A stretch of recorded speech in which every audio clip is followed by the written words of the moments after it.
This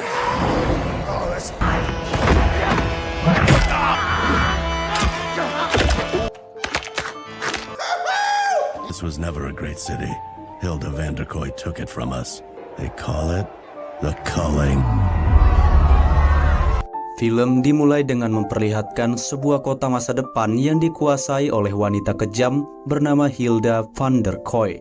Hilda telah merebutnya semua dari mereka dan menguasai kota itu dengan sebuah pertunjukan kejam yang dibuat untuk menakuti orang-orang bernama Culling. Sebuah agenda tahunan yang berisi nama-nama pembenci Hilda.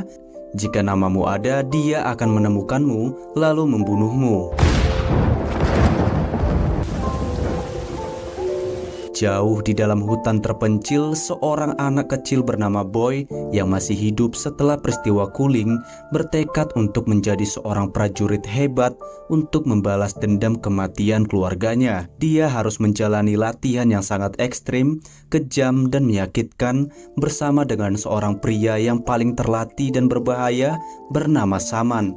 Saman melatihnya menjadi seorang pembunuh paling rapi, sangat bersih dan mematikan. Menjadi seorang petarung hebat, dia tak boleh kayak bocah lagi, tak butuh teman ataupun makanan. Namun kadangkala di saat sendirinya, dia kepikiran tentang adiknya, Mina, yang mati karena peristiwa waktu itu. Meski sebenarnya dia tak bisa mengingat yang lainnya dengan jelas sebelum peristiwa itu, tetapi ingatan tentang adiknya selalu ada di pikirannya. Mina memang adik yang sangat menyenangkan untuknya. Bahkan Mina sangat tidak menyukai Hilda dan terang-terangan menunjukkan ke kakaknya itu dengan gerakan jari tengah 5 jari sebagai bukti dia tak takut dengan Hilda di patung miliknya. Semua orang boleh takut dengannya, tapi tidak dengannya. Meskipun sebenarnya itu sangat naif karena mereka masih anak-anak. We were naive. Boy seorang bocah bisu dan tuli, tetapi dia mahir membaca gerak bahasa bibir orang sehingga dia bisa mendengar dan paham dengan apa yang sedang dikatakan oleh orang-orang. Liminal. To exist between two states. Hampir setiap hari di setiap malamnya, Saman selalu memberikan Boy liminal. Bisa dikatakan liminal itu bisa berupa mantra ataupun sebuah zat adiktif yang membuat penggunanya berada di antara dua keadaan, bisa terjaga dan tertidur hingga bisa mengimajinasikan pikirannya. Jadi dia tak bisa lagi membedakan antara apa yang nyata dan bukan. Saman mengatakan, ingatlah yang memperlemah kita. Dia bukan anak-anak lagi, semua yang pernah dia jalani hanya kenangan yang sudah mati. Dia adalah sebuah alat yang ditugaskan untuk satu tujuan, yaitu membunuh Hilda van der Kooi. Selain mengajari Boy pertarungan bela diri, Saman juga melatih Boy agar mahir memakai berbagai senjata. Bisa dikatakan, Saman adalah seorang guru yang sangat lengkap untuk Boy, karena Saman bisa mengajarinya semua hal tentang menjadi seorang pembunuh yang hebat. I will kill Hilda van der Kooi. I will make you proud.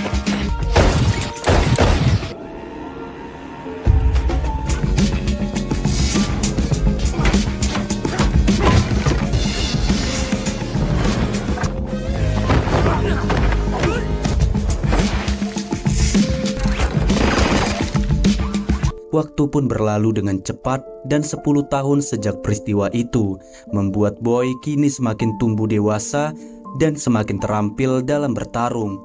Bayang-bayang adiknya pun kini sering muncul di pikirannya dan membuat manifestasi keberadaan adiknya yang kini selalu muncul di hadapannya. Dan mereka berdua sering mengobrol membicarakan sesuatu yang sedang terjadi. Just don't make eye contact. If you don't look at her, then she isn't there. I am a weapon, shaped for a single purpose. No distractions. Saman dan Boy kini berada di pinggiran perkotaan untuk menjual sayur-sayur mereka. Tetapi keberadaan mereka di sana bersamaan dengan waktu keluarga van der Kooi sudah memilih orang-orang yang akan menjadi peserta Culling tiap tahunnya. Terlihat para pasukan Van der Kooi sangat brutal. Bahkan semua warga di sana wajib berpartisipasi dalam acara cooling. Semua warga harus taat pada aturan keluarga Van der Kooi. Jika ada yang melawan atau mengabaikan aturan, mereka harus mati saat itu juga. Boy yang bersembunyi tak sengaja melihat Gideon Van der Kooi, seorang laki-laki yang dulu masuk ke dalam rumahnya dan membawa paksa keluarga mereka mengikuti cooling.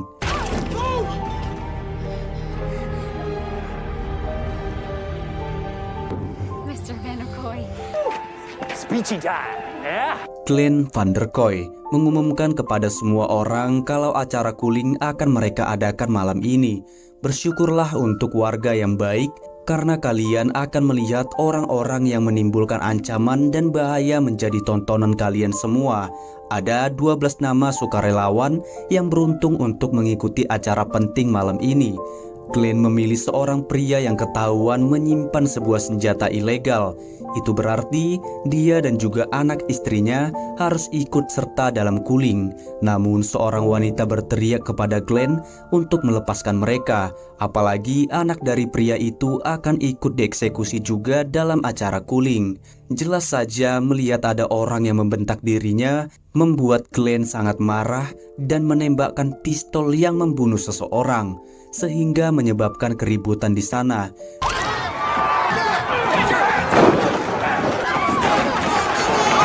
It was an accident, people. I'm going down.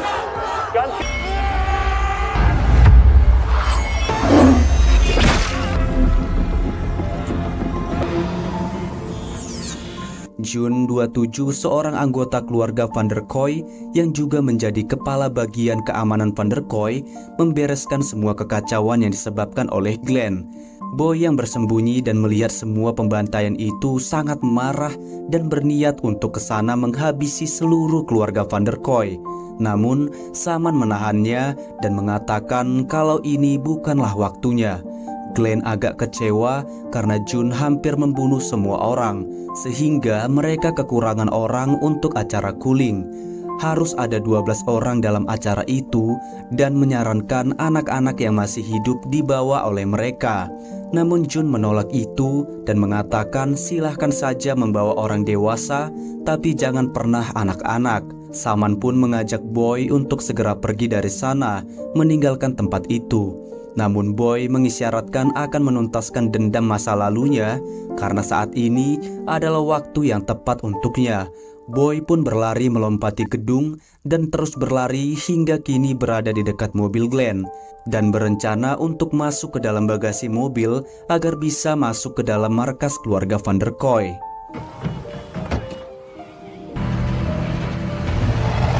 Oh God, Melanie's gonna flip. Setelah perjalanan yang panjang, akhirnya Boy pun kini berada di dalam markas Van der Kooi. Dia lalu menyelinap memantau keadaan dan menyusun rencana untuk mencari keberadaan Hilda Van der Kooi. Melanie Van der Kooi pun datang menemui mereka berdua dan agak marah karena mereka berdua hanya membawa 6 orang untuk acara malam ini. 6 bulan sudah dia mempersiapkan acara untuk malam ini, tapi kalian tak bisa temukan 12 anak jalanan untuk dia siarkan di televisi. Gideon mengatakan kalau semua ini adalah ulah dari suaminya yang dengan bodohnya tiba-tiba marah dan menembak seseorang. Namun Melanie malah membela suaminya itu karena sebenarnya sebagai seorang kakak, Gideon bisa sangat mudah mengurus masalah ini dan malah menyalahkan suaminya. Sebab hanya suaminya saja yang mau dilihat oleh para penggemar. Karena menyukainya, jadi tidak ada alasan untuk Gideon menyalahkan Glenn. Melanie tidak peduli bagaimana caranya Gideon harus mencari lagi 6 orang tersisa saat ini juga. Tiba-tiba, keberadaan manifestasi Mina berada di samping Boy. Mina bertanya sedang apa kakaknya berada di sini. Jika ini adalah sebuah misi, maka Mina akan menyamar ikut membantu kakaknya untuk menjalankan misi ini. Namun jelas saja keberadaan Mina di sana malah membuat Boy merasa terganggu dan membuatnya malah kehilangan jejak keberadaan dari keluarga Van der Kooi. Boy pun mulai masuk menyelinap di dalam gedung itu. Melihat banyak orang-orang dengan persenjataan yang lengkap di sana, Mina mengatakan kalau dia sudah memakai perlengkapan baju untuk menyamar. Jadi lebih baik dia masuk dulu ke dalam sana untuk memantau keadaan. Namun Boy seharusnya tahu kalau Mina adalah wujud dari manifestasi pikirannya. Dia malah mencoba untuk menyelamatkan Mina yang akan tertabrak oleh forklift yang melintas di dekatnya. Dan tentunya kejadian itu malah membuat penyusupan Boy diketahui oleh Glenn beserta anak buahnya. Who the fuck is that? Boy mencoba berlari untuk bersembunyi, tetapi pasukan Van der Kooi lalu mengejarnya dan berniat untuk menangkapnya. Dengan pelatihan yang selama ini Saman ajarkan kepadanya, Boy pun menyerang balik mereka dan membuat keributan, hingga membunuh semua pasukan Van der Kooi yang ada di tempat itu.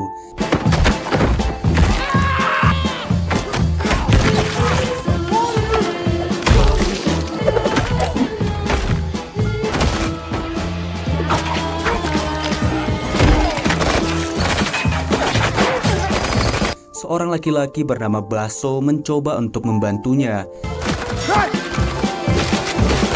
Baso adalah seorang laki-laki yang bekerja paksa di tempat itu. Dia pasti akan membantunya jika Boy mau membantunya melepaskan rantai yang mengikat di kakinya. Baso mengajak Boy untuk bekerja sama sebagai tim. Sementara Boy menghadapi pasukan itu, dia akan bersembunyi di belakang gerobak barang. Lalu dia akan mendorongnya membawanya keluar dari tempat itu. Namun sepertinya Baso hanya menjadi beban untuknya, karena yang Baso lakukan hanya bersembunyi dari pasukan Van der Kooi yang sedang menyerang Boy.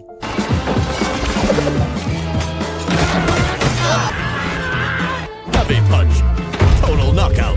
Seorang pasukan Van der Kooi bernama Deb bangkit lagi setelah habis-habisan dihajar oleh Boy. Dia seperti mendapat stimulus dari sesuatu yang dia pakai, sehingga kekuatannya meningkat dan dia sama sekali tidak merasakan kesakitan. Meskipun berkali-kali dia mendapatkan pukulan hingga menyebabkan semua tulang di tubuhnya patah.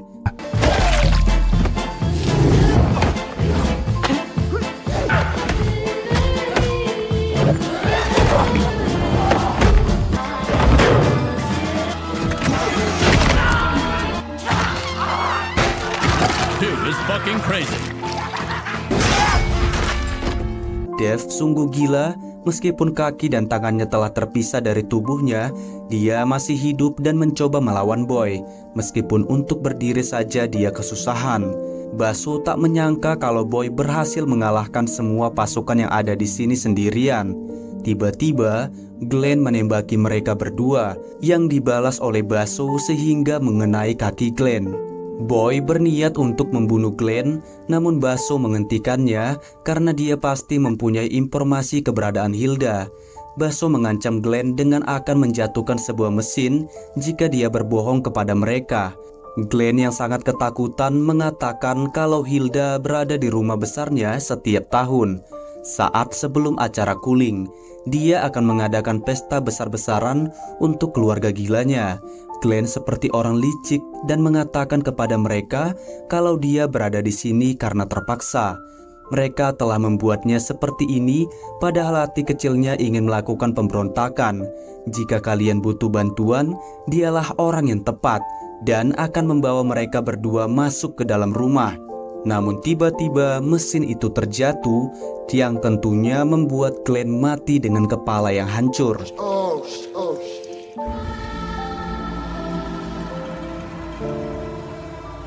Selama perjalanan menuju tempat persembunyiannya, Baso mengatakan kalau dia sudah berada di sana selama 3 tahun dan merakit semua senjata yang dipakai oleh pasukan Van der Kooi.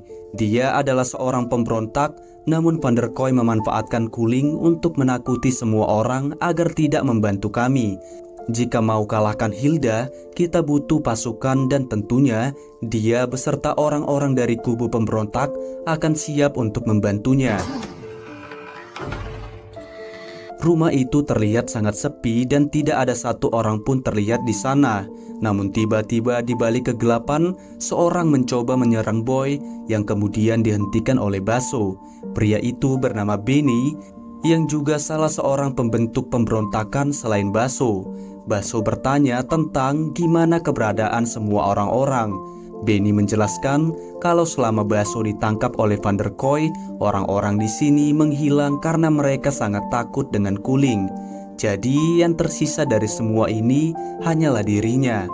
Baso sangat sedih mendengar semua itu, namun dia meyakinkan Benny kalau orang yang Baso bawa adalah harapan mereka menghancurkan Van der Kooi. Dia adalah senjata rahasia kita dan pria ini telah menghabiskan satu skuad pasukan Van der Kooi dengan tangan kosong. Ini adalah kesempatan pertama kita selama ini, jadi yang mereka butuhkan hanya cara untuk masuk ke dalam rumah besarnya. Baso menjelaskan kepada Boy seluruh silsilah keluarga dari Van der Kooi. Ada 3 bersaudara dari keluarga Van der Kooi.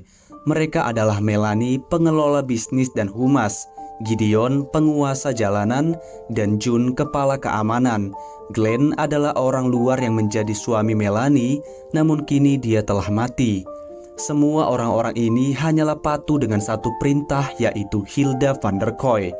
Acara Kuling biasanya akan dimulai jam 10 dan mereka akan keluar rumah pada jam 8. Kita tidak bisa masuk dengan sembrono di dalam sana karena keamanan yang sangat ketat. Baso telah menyiapkan sebuah rencana besar dan rencana ini akan 100% berhasil. I bet the plan will make sense when it happens. Setelah mereka bertiga menyiapkan segala persenjataan, mereka pun melakukan perjalanan menuju rumah besar milik keluarga Van der Kooi. Setelah menghabisi 2 penjaga yang menjaga rumah itu, Boy mengira dia mendapatkan peran penting dan persenjataan lengkap di sana. Namun ternyata Baso menyuruhnya menyamar menjadi seorang koki.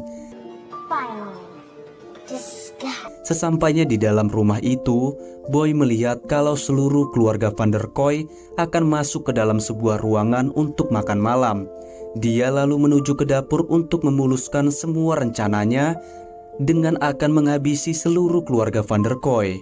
Boy mulai mengamuk dan menghabisi semua orang yang berada di dalam dapur itu. Tujuannya hanya satu, yaitu mengambil sebuah pisau yang akan digunakannya untuk memenggal kepala Hilda.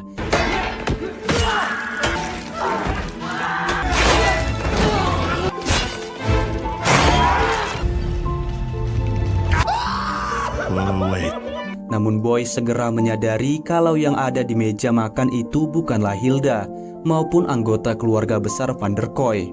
Dari belakang, Gideon menodongkan pistolnya dan meminta Boy untuk menjatuhkan pisaunya.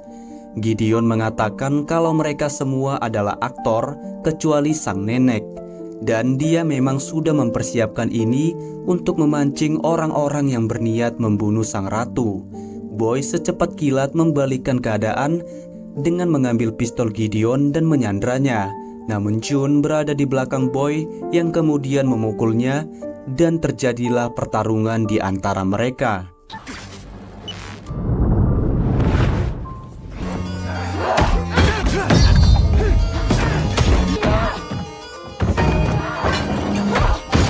Is that the best you got?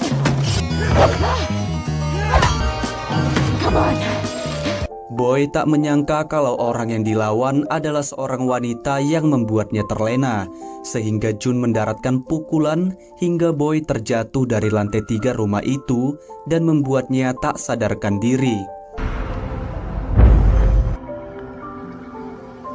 Akibat dari itu, di dalam mimpi dan ingatan Boy seperti mempunyai sebuah ingatan lain tentang dirinya, Saman dan keluarganya. I knew your mother.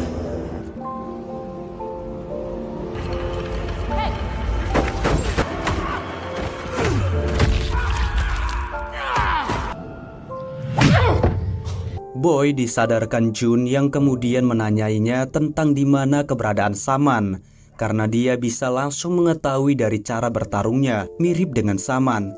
Namun Boy hanya terdiam karena memang dia bisu. Gideon bercerita kepada Boy kalau sebenarnya dia sendiri sudah muak dengan Kuling tiap tahunnya karena selalu disuruh mengejar musuh-musuh yang tak jelas. Hilda pernah bermimpi yang kemudian dia bersembunyi di bunkernya karena Saman masih di luar bersembunyi di dalam hutan. Hilda memang terkutuk, namun ini tidak akan berakhir kalau Saman tidak bisa mereka tangkap. Melanie masuk ke dalam sana dan bertanya kepada Boy apakah dia yang sudah meremukkan kepala suaminya. Gara-gara Boy, Melanie kesulitan untuk mencari host pengganti dalam acara itu karena butuh waktu lama mengubah Glenn menjadi seperti sekarang ini. Tetapi gara-gara kehadiranmu di sini malah akan memberikan sesuatu yang menarik. Akan kudandani kau agar terlihat tampan buat mereka dan membiarkan mereka bersorak-sorak saat kau mati di dalam sana.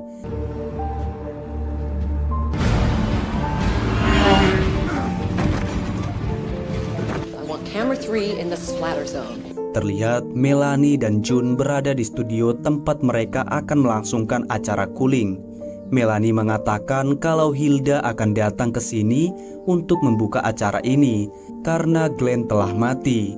June sempat menolak itu karena itu akan bisa membuat Hilda menggila. Sudah sekian lamanya dia tidak pernah muncul di hadapan publik karena bersembunyi di dalam bunker. Namun Melanie tidak peduli dengan semua itu karena acaranya lebih penting dan keberadaan Hilda disinilah satu-satunya yang bisa membuat kondisi acara mereka akan stabil dan meminta bawahannya membawa Boy naik ke atas panggung.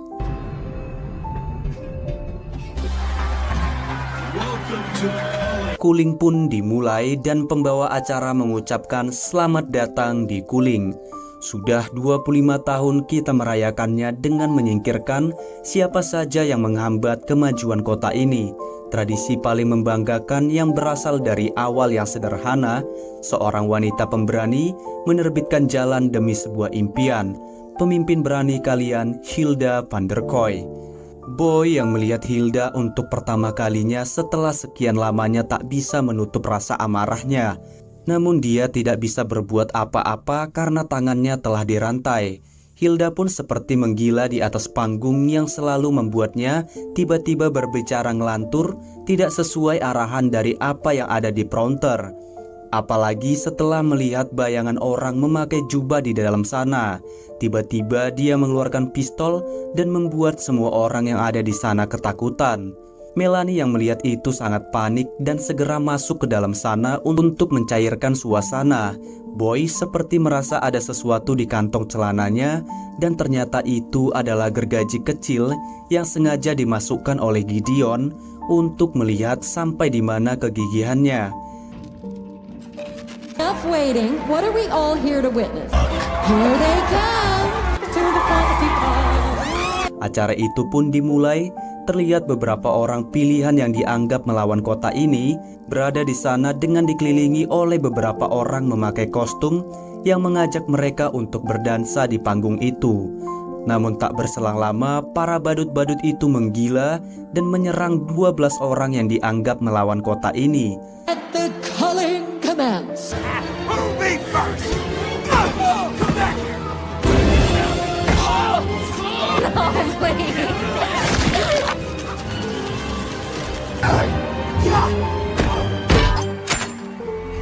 Boy pun berhasil melepaskan rantai yang mengikat tangannya dan bersiap ke panggung untuk menghabisi para badut-badut gila itu. Namun Melanie segera mengaktifkan kalung yang membelenggu leher Boy hingga membuat Boy terjatuh karena sengatan listrik di kalungnya itu. Boy pun akan dieksekusi oleh sang domba, namun tiba-tiba domba itu malah menyerang orang-orang yang ada di sekitar Boy. Dan ternyata domba itu adalah Baso. Yang kemudian Benny pun masuk ke atas panggung itu dan menembaki seluruh anak buah van der Kooi. Kekacauan pun segera terjadi yang tentunya membuat semua para penonton di sana berhamburan untuk keluar dari tempat itu. Melanie sangat marah melihat itu, namun tidak didengar dengan Gideon yang malah tersenyum melihat kekacauan di sana. Mereka bertiga pun semakin menggila di atas panggung dan menghabisi seluruh orang yang ada di sana.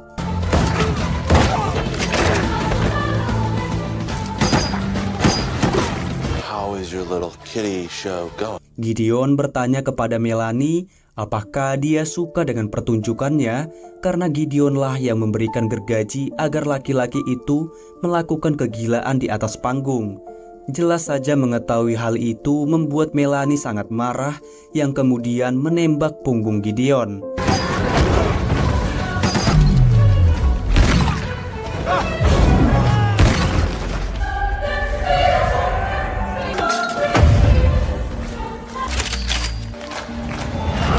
Mereka bertiga berhasil membantai semua pasukan Van der Kooi.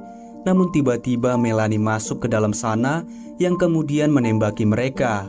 Benny dan Baso harus terkena tembakan itu yang membuat Benny harus mengakhiri perjuangannya untuk menghancurkan keluarga Van der Kooi. Dengan rasa amarah, Boy mengejar Melanie dan membalaskan kematian Benny.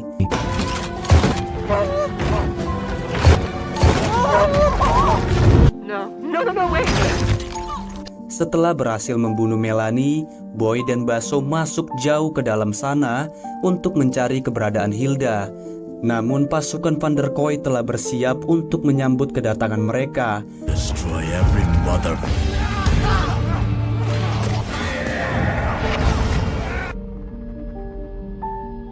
Meskipun Boy berhasil membunuh para pasukan itu, namun Baso harus mati karena mencoba melawan mereka. Dan tinggallah Boy yang berjuang sendiri untuk membalaskan dendam keluarganya.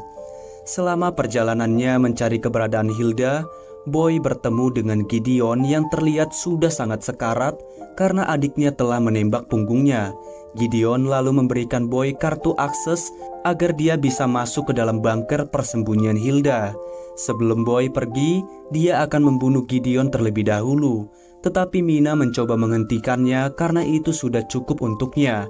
Namun Boy tidak peduli karena dia bukan adiknya dan adiknya telah lama mati karena Hilda. Di dalam lift menuju bunker, Hilda berkomunikasi dengan Boy dan mengatakan kalau seluruh pasukannya sudah menantinya dengan persenjataan lengkap. Namun Boy tidak peduli dengan itu dan menunjukkan kepadanya gambar adiknya, kalau ini semua demi kematian adiknya.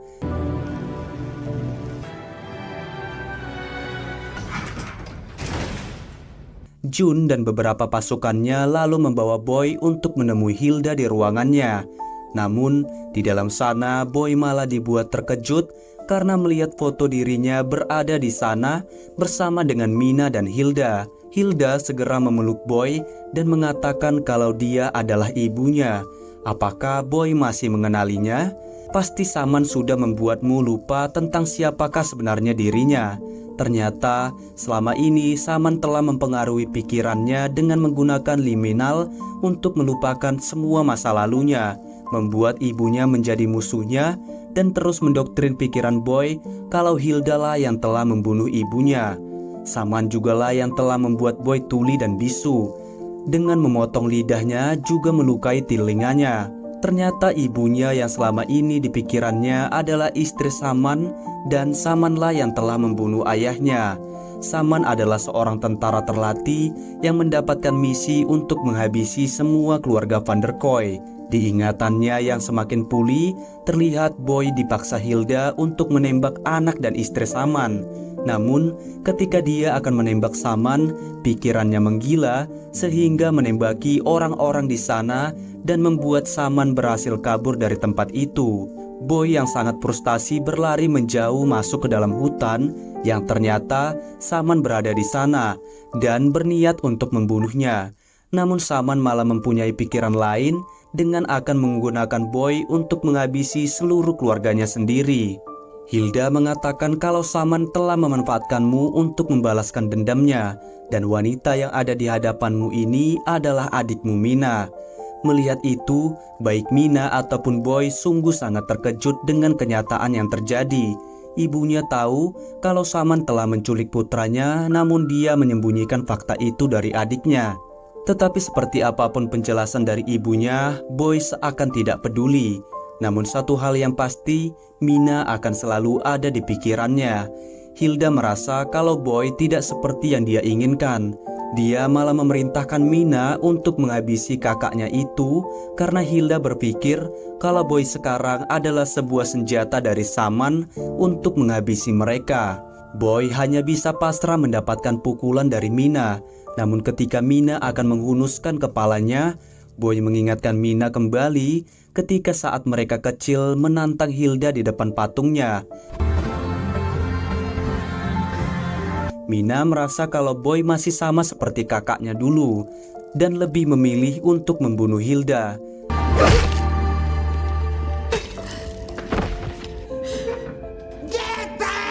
Jelas saja perbuatannya itu membuat seluruh pasukan Van der Kooi menyerang mereka berdua. Mina mengatakan kalau jalan keluar dari tempat ini adalah jalan masuknya ke tempat ini. Jadi mereka harus berlari sekencang-kencangnya sambil membunuh beberapa pasukan yang siap menghabisi mereka berdua.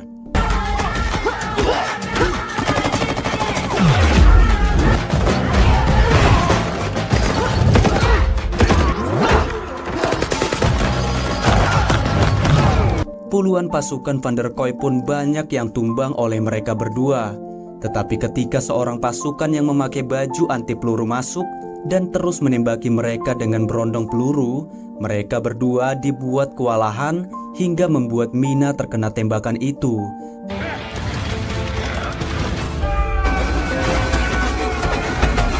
Mereka berdua mencoba berlindung dari senjata semi-otomatis yang diarahkan kepada mereka berdua dengan memakai tameng pasukan yang memakai baju anti peluru. Kerjasama yang epik dari mereka berdua akhirnya bisa melumpuhkan orang itu. Namun puluhan pasukan Van der Kooi yang tersisa telah sampai di sana untuk menghabisi mereka berdua di dalam lift itu. Mina mengatakan kalau selama ini dia selalu berusaha untuk mencari keberadaan dirinya. Meskipun semua orang mengatakan kalau Saman telah membunuhnya, baik ibu mereka dan keluarga besar Van der Kooi telah menyembunyikan kenyataannya. Mereka telah merenggut kakak yang paling dicintainya dari dirinya. Mereka harus menderita dan sekarang mereka menerima pembalasannya. Tiba-tiba lift yang mereka naiki turun lagi ke lantai tempat di mana semua pasukan Van der Kooi berkumpul. Mereka berdua tak menyangka kalau di lantai itu sudah tidak ada lagi pasukan Van der Kooi yang masih hidup. Dan ternyata itu adalah ulah Saman yang membunuh sendirian pasukan Van der Kooi yang tersisa. Saman memberikan isyarat kepada Boy untuk membunuh juga Mina agar dendam di masa lalunya benar-benar terhapuskan. Karena hanya tinggal Mina lah yang tersisa dari keluarga Van der Kooi. Namun Boy sangat bimbang melakukan hal itu kepada Mina karena bagi Boy hanya ingatan tentang Mina sajalah yang membuatnya hingga kini masih bisa bertahan dan kuat menjalani kehidupan. Mina yang akhirnya melihat Saman lagi di hadapannya segera berlari menghampirinya untuk mengakhiri semua yang tersisa dari masa lalunya. Melihat Mina yang hampir mati di tangan Saman, akhirnya membuat Boy memutuskan untuk melawan guru yang selama ini telah mengajari semua taktik bela diri dan keterampilan membunuh sebagai seorang asasin. Baik dia dan juga Mina kini saling bekerja sama untuk melawan Saman, si dukun bela diri dari tanah Indonesia.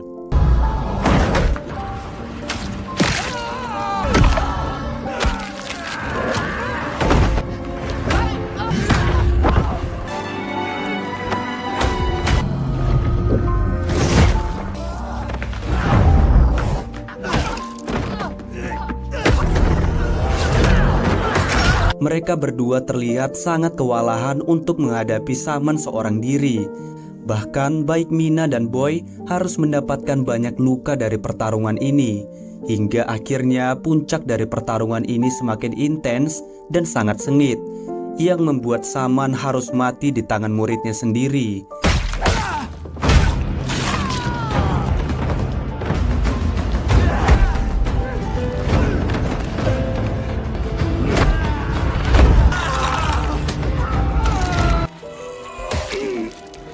Dan sebelum film berakhir, Boy berhasil membunuh Saman dan membawa adiknya Mina untuk pergi dari tempat itu.